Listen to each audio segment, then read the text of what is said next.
ಅಂದರೆ ಬೀಜ ಬರ್ತವೆ ಇದರಲ್ಲಿ, ಆದರೆ ನಾವು ಇನ್ನೂ ಅದನ್ನು ಮಾಡಿಲ್ಲ, ಪಕ್ಕ ಆಗಿಲ್ಲ. ಆಲ್ ಸ್ಪೈಸ್ ಅಂದರೆ ಎಲ್ಲ ಮಿಶ್ರಮವಾಗಿ ಇದರಲ್ಲಿ ಇದೆ. ಆ ಮಿಶ್ರಮವಾಗಿ ಯಾವಾಗಿದೆ ಮೊಕ್ಕಲಿಕ್ಲಲ್ಲಿ, ಆ ಮಿಶ್ರಮವಾಗಿ ಯಾವಾಗ ಆದರೆ ಇದರಲ್ಲಿ ವಾಸನೆಯೇ ನಿಮಗೆ ಗೊತ್ತಾಗುತ್ತೆ. ಎಲ್ಲ ಥರ ವಾಸನೆಗಳು ಇದರಲ್ಲಿದೆ.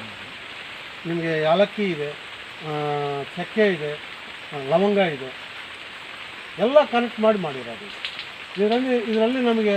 ಕಸಿ ಗಿಡ ತಂದಿದ್ದೀನಿ, ಕಸಿ ಇರಲ್ಲ ಸರ್, ಗಿಡನೇ ರೆಡಿ ಇರ್ತವೆ. ಎಲ್ಲಿ ₹100 ಒಂದು ಗಿಡ. ಎಲ್ಲಿ ಎಲ್ಲ ನರ್ಸರಿಗಳಲ್ಲಿ ಸಿಗ್ತವೆ. ಇದು ಎಲೆ ಏನೋ ಒಣಸಿ ಎಲೆ ಯೂಸ್ ಮಾಡೋದು ಇಲ್ಲ ಸರ್.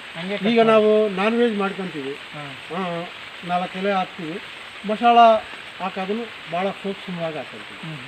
ನಾವು ಎಲೆನೇ ಬಳಸೋದು, ಇವಾಗ ಹಣ್ಣು ಹೂವು ಆ ಥರದ್ದೇನು ಏನಿಲ್ಲ ಸರ್, ಬರೀ ಎಲೆ. ಆಲ್ ಸ್ಪೈಸಿಂದ ಇವೆ ಎಲೆ ಇನ್ನು ಡೈರೆಕ್ಟಾಗಿ ಇದು ಸಾಂಬಾರಿಗೆ ಮನೇಲಿ ಉಗಾಣಿಗೆ ಹಾಕ್ಬಿಟ್ಟು ಮಾಡ್ತಾನೆ. ಒಂದು 4-5 ದಾಳಿಂಬೆ ಗಿಡ ಸರ್.